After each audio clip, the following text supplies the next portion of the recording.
Subscribe करें हमारे YouTube channel spiritual for ज्ञान को और पाएं वीडियो सबसे पहले। बेल आइकन दबाना न भूलें। आजकल के माँ बाप बच्चों को बस इतना ही समझाते हैं कि बेटे बड़े होकर तुम्हें नौकरी करना है।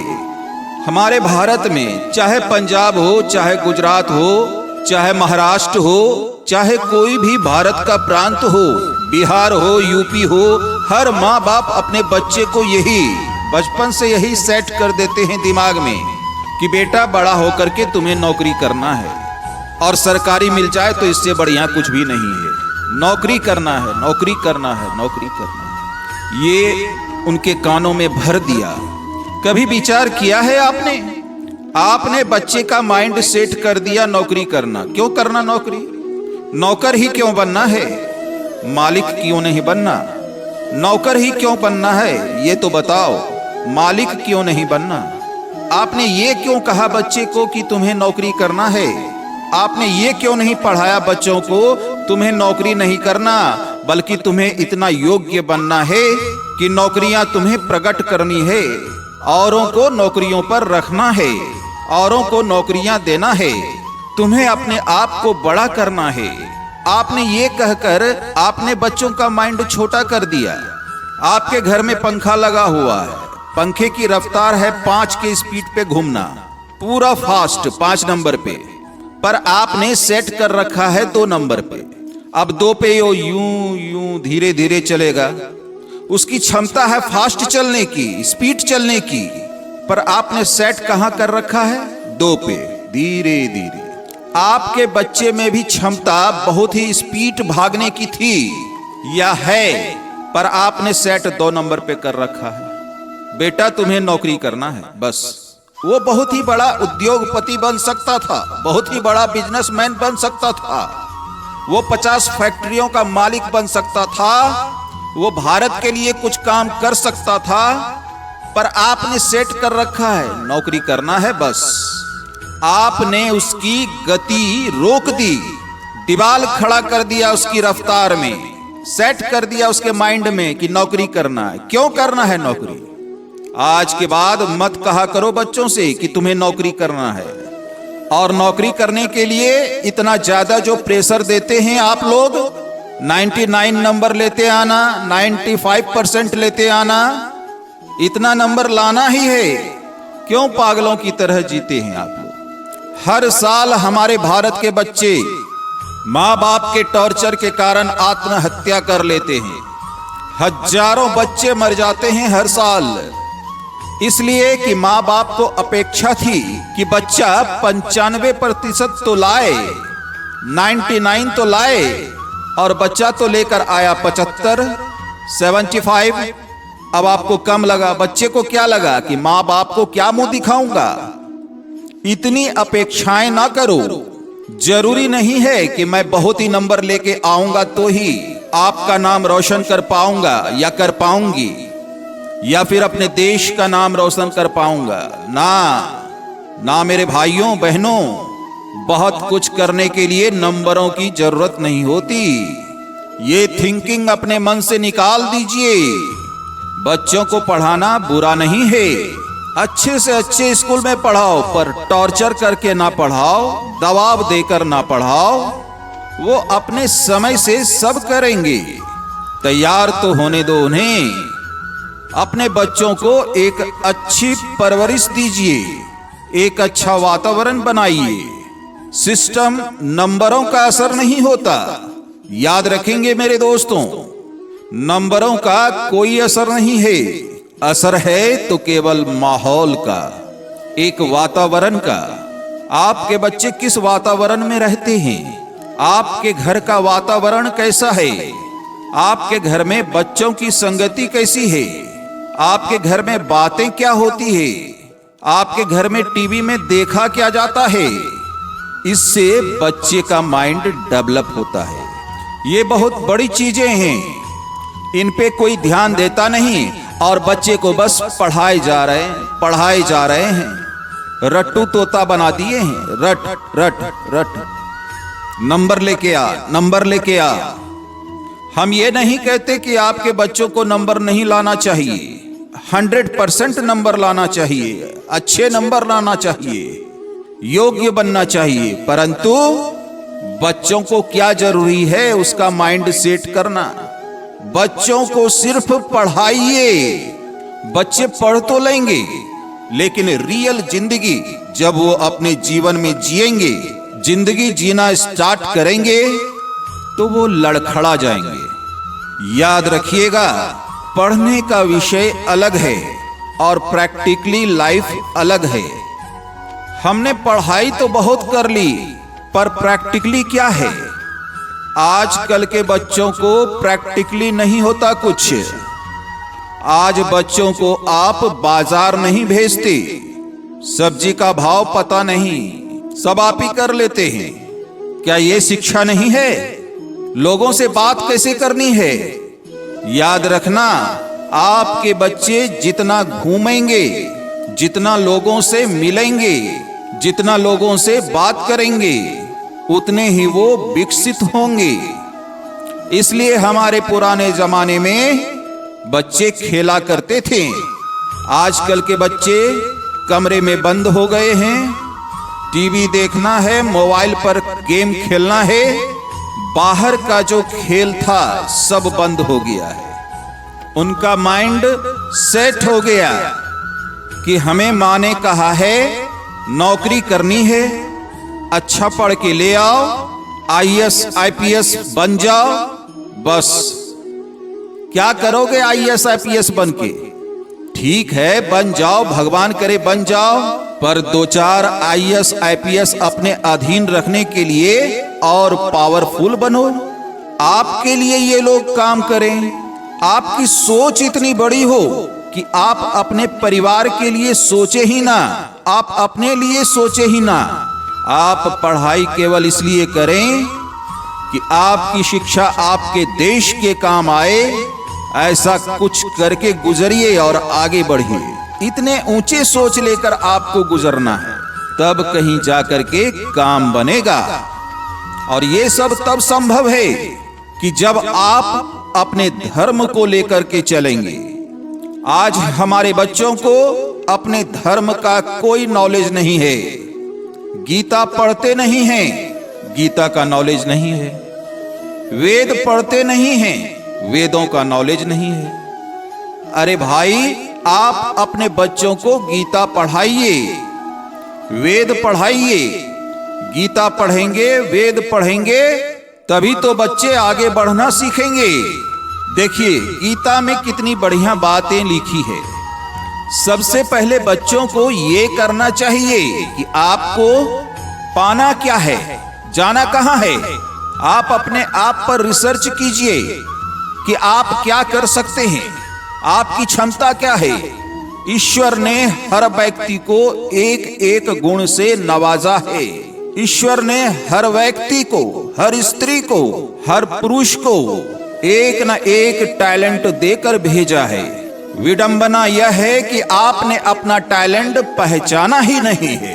आप में जो काबिलियत थी, आप उस क्षेत्र में बढ़े ही नहीं, दूसरे क्षेत्र में बढ़ गए जहां आपकी काबिलियत थी ही नहीं। इसलिए आप अपने आप में पहले रिसर्च कीजिए कि आप क्या कर सकते हैं। और आपने जब देख लिया कि मैं ये कर सकता हूं, बस बिना रुके, बिना हारे, बिना ये सोचे जब आप चल पड़ो, तो ये मत सोचना कि मैं कर पाऊंगा या नहीं। ये सोचो कि मैं कर पाऊंगा और 100% कर पाऊंगा। मुझे जज बनना है तो बनना है, मुझे साइंटिस्ट बनना है तो बस बनना है। साइंटिस्ट केवल ये नहीं कि बस कतार में मैं खड़ा हो जाऊं, कुछ खुद से रिसर्च करूंगा, अपना प्रोजेक्ट करूंगा, मैं अपनी चीज डेवलप करूंगा। ऐसा साइंटिस्ट बनना है, ये नहीं कि कतार में खड़े होने वाला बन जाऊं, सबों के साथ लाइन में खड़ा हूं। भीड़ में, झुंड में तो हमेशा गीदड़ खड़े होते हैं, शेर तो हमेशा अकेला ही चलता है, आराम से, मस्ती से। आप झुंडों में खड़े होने वाले मत बनिएगा। जो भी योग्यता है, टैलेंट है, अपना अलग रखिएगा। झुंड में ना खड़े हो जाइएगा। इन 2, 4, 5 लोगों के बीच में, 4 लोगों के बीच में खड़े हुए व्यक्तियों की कोई वैल्यू नहीं होती। अलग खड़े होने वाले व्यक्तियों की वैल्यू होती है। इसलिए आपके बच्चे अलग रहें। इसलिए यहां दिमाग में जोर लगाना होगा, योग करना पड़ेगा, शीर्षासन करना पड़ेगा। बच्चों को शीर्षासन कराओ। बच्चों को खाने पीने में पिज्जा बर्गर मत खिलाओ, नहीं तो बर्गर की तरह हो जाएंगे वो, बर्बाद। बच्चों को अंकुरित अनाज चाहिए, संतुलित चाहिए।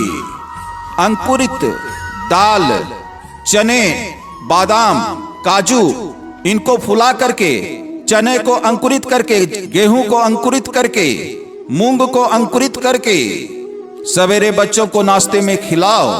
अंकुरित अनाज खिलाओ। 2 गिलास दूध पिलाओ, जूस पिलाओ। बच्चों को शीर्षासन कराओ, खिलाओ पिलाओ बढ़िया अंकुरित। तभी तो उसका दिमाग ताजगी भरी रहेगी। और बच्चे कुछ न कुछ पढ़ते रहें, कुछ न कुछ अच्छा सोचते रहें। और ये अच्छी सोच कहां से आती है? इसलिए बच्चों के पॉकेट में कम से कम 10 रुपए की गीता लेकर के डाल दिया करो। कहा करो उन्हें कि जब समय मिले तो पढ़ लिया करो। रामचरितमानस पढ़ा करो। एक अच्छी सोच डेवलप होगी आपकी। अच्छा कर पाएंगे आप, अच्छा सोच पाएंगे आप, अच्छा अपने लिए कर पाएंगे आप, अच्छा वतन के लिए कर पाएंगे आप। नौकरी करना है, ये थिंकिंग डिलीट कर दीजिए। आपको नौकरी नहीं करना, आपको नौकरियां प्रकट करनी है। हमारे भारत में आने वाले समय में बेरोजगारी खत्म होगी। उसके लिए आज से, आज के बच्चों को काम करना पड़ेगा। आप नौकरियां दोगे तब तो बेरोजगारी खत्म होगी। सरकार बेरोजगारी खत्म करेगी क्या? सरकार के बस का होता तो 70 साल पहले खत्म कर दिया होता। सारे काम सरकार नहीं करती, कुछ हमारी भी जिम्मेदारी है। ये भारत मेरा भी तो है। जितना ये प्रधानमंत्री का भारत है उतना तो मेरा भी भारत है। तो मेरा भारत है तो मैंने क्या किया अपने भारत के लिए? क्या किया आप लोग अपने अपने भारत के लिए? सरकार से केवल नौकरियां मांगी, भैया नौकरी दे दो, नौकरी दे दो। हम बहुत पढ़े लिखे हैं, हम बहुत पढ़े लिखे हैं इसलिए मांग रहे हैं, दे दो नौकरी, दे दो नौकरी, दे दो नौकरी, दे दो। तो तुम पढ़े लिखे होकर के भीख ही मांगो?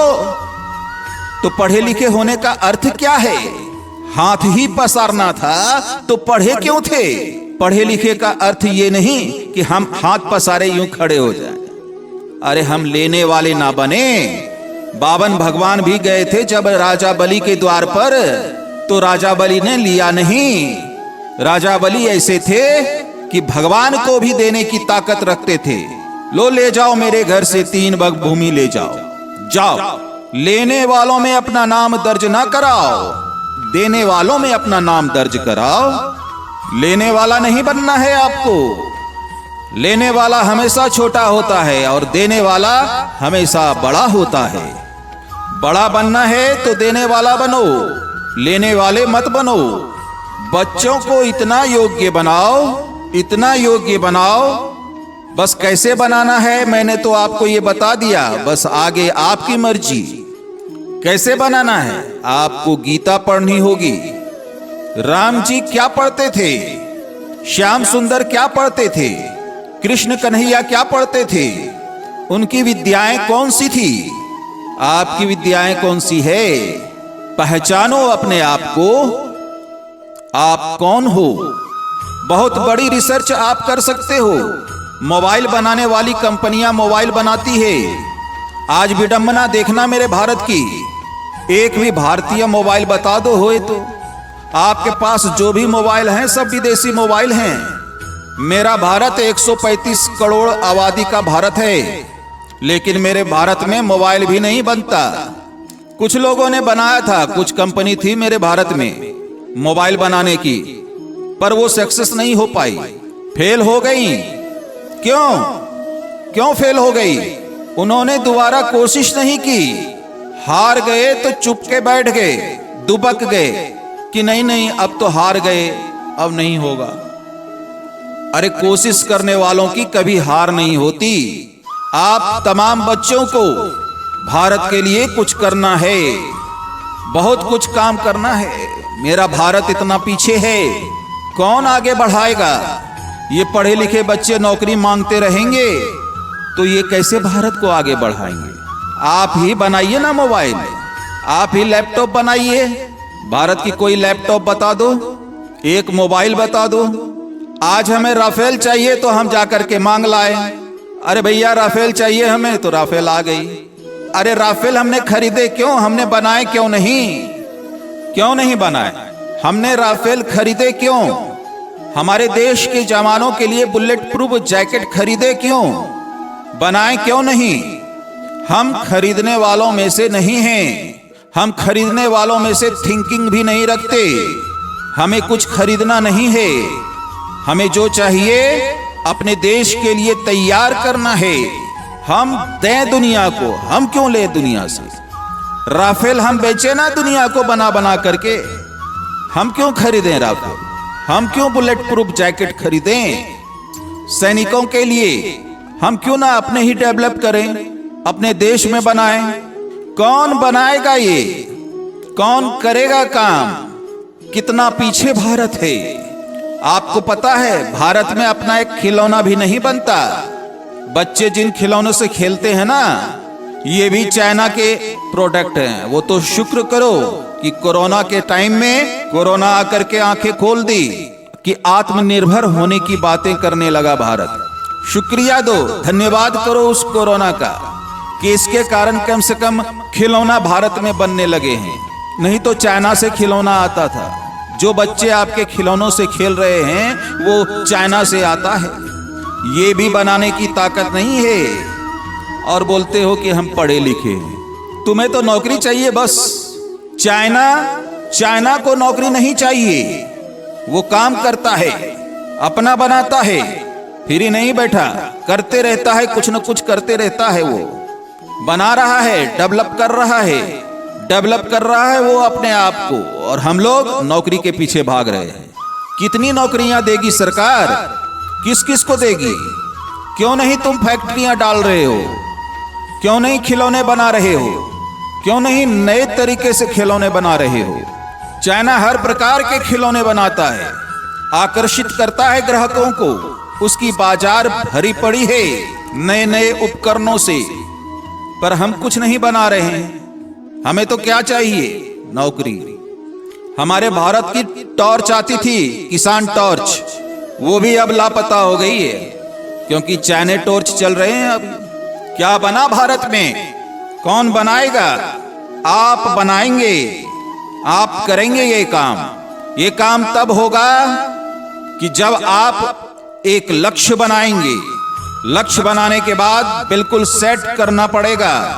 लक्ष्य बन गया, सेट हो गया, अब फंड चाहिए, उसकी व्यवस्था करो। उसके लिए जो कर सकते हो अच्छे से अच्छा काम करो। आप लोन ले सकते हो, आप जो कर सकते हो, आपकी क्षमता क्या है। और जरूरी नहीं है, आज की हमारे भारत की समस्या ये है कि पैसा नहीं है, व्यापार कैसे करें? अरे बहुत सारे काम बिना पैसों के होते हैं। शुरुआत करो तो पहली सीढ़ी पर पांव तो रखो। जब पहली सीढ़ी पर पांव चला जाएगा तो अपने आप दूसरी सीढ़ी का रास्ता आपको मिल जाएगा। इसलिए आप अपने बच्चों को तैयार कीजिए, आप फैक्ट्री लगाइए, आप भारत के लिए काम कीजिए। हर फैक्ट्री में हजार हजार लोगों को रोजगार दीजिए, हजार हजार लोगों को रोजगार दीजिए। फिर देखिए हमारा भारत कैसे सशक्त बनता है, कैसे मजबूत बनता है। एक व्यक्ति ने एक व्यक्ति को चैलेंज कर दिया कि देख तेरे पास कुछ नहीं है, खाली हाथ है तुम, अब तुम यहां से व्यापार शुरू करो। उसने किया, उसने पड़ोसन से 5 रुपये मांगे। पड़ोसन से 5 रुपये मांगे तो उसने 5 रुपये का चूना खरीदा। चूना बहुत पुरानी बात है, उस जमाने में चूना बिकता नहीं था, ऐसे जैसे तंबाकू के लिए आजकल बिकता है। उसने चूना का बिजनेस शुरू किया। 5 रुपए का चूना लाया कच्चा, उसने पानी में भिगो करके और छोटे छोटे पॉलीथीन में एक एक चम्मच चूना भरा, पन्नी यानी पॉलीथीन में पैक करके एक एक चम्मच ले करके एक एक पैकेट में चूना भरा, और उसने उस 5 रुपये के चूने को 50 पुड़िया बनाई और 50 पुड़िया दुकानों में बेची, 1-1 रुपये करके। 5 रुपये से उसने 50 रुपये कर लिए। एक दिन में 50 रुपये में से 5 रुपये उसने वापस कर दिए, 45 रुपये उसके अपने हुए। फिर उसने 45 का चूना खरीदा, उस चूने को फिर पॉलिथीन में बंद करके बनाया। फिर उसने 100 रुपये बनाए, 500 बनाए, 1000 बनाए, 5000 बनाए, 10,000 बनाए, लाख बनाए, 50 लाख बनाए। बहुत संपन्न और सफल बन गया। अब तो वो बड़ा आदमी बन गया। चूने का बहुत बड़ा कारोबार है उनका। एक आम व्यक्ति की कथा है ये। आप ये कहते हैं ना कि मेरे पास पैसे नहीं है, व्यापार कैसे करूं? व्यापार शुरू करने के लिए माइंड चाहिए, ना कि पैसे। अरे पैसा तो बात का विषय है, आ ही जाएगा। दिमाग लगाइए ना कि कहां से आप शुरू कर सकते हैं। ईश्वर ने कौन सी क्षमता आपको दी है? क्यों नहीं विचार करते? क्यों नहीं काम करते? अरे रोने से क्या होगा? तंगी चल रही है, पैसे नहीं हैं। अरे भाई कुछ करोगे नहीं, देह में आलस बना करके घर में बैठे रहोगे तो क्या होगा? तब तो रोना ही पड़ेगा पैसों के लिए। आज हमारे भारत में बेरोजगारी क्यों है? क्योंकि लोग आलसी होकर बैठे हुए हैं, करना कुछ नहीं चाहते, करना नहीं चाहते, बस बैठे बैठे मिल जाए तो कौन देगा बैठे बैठे? अरे भाई जो मेहनत करेगा वो पैसे पाएगा, वो उपलब्धि पाएगा, वो जो कुछ भी चाहता है वो पाएगा। और जो आराम फरमा रहे हैं दोनों पांव पसार के, वो कुछ नहीं पाएंगे। आजकल के बच्चे पढ़ लिख करके नौकरियां ढूंढ रहे हैं। 2 साल तो उसे लग गए नौकरियां ढूंढने में, और जो पढ़ा था सब भूल गए। तो अब आप देखिए कि आपको किस प्रकार से आगे बढ़ना है। बिना पैसों के भी आजकल सरकार ने लघु उद्योग दिए हैं। लघु उद्योग डालिए, अपना फैक्ट्री, अपना व्यापार कीजिए, अपना बिजनेस, अपना दुकान कीजिए। आपका अपना काम, आपका मकान खुद का होगा।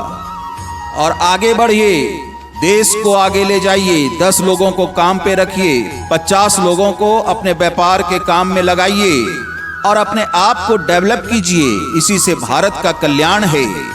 यही हमारा आने वाला भारत है। ऐसा होना चाहिए भारत।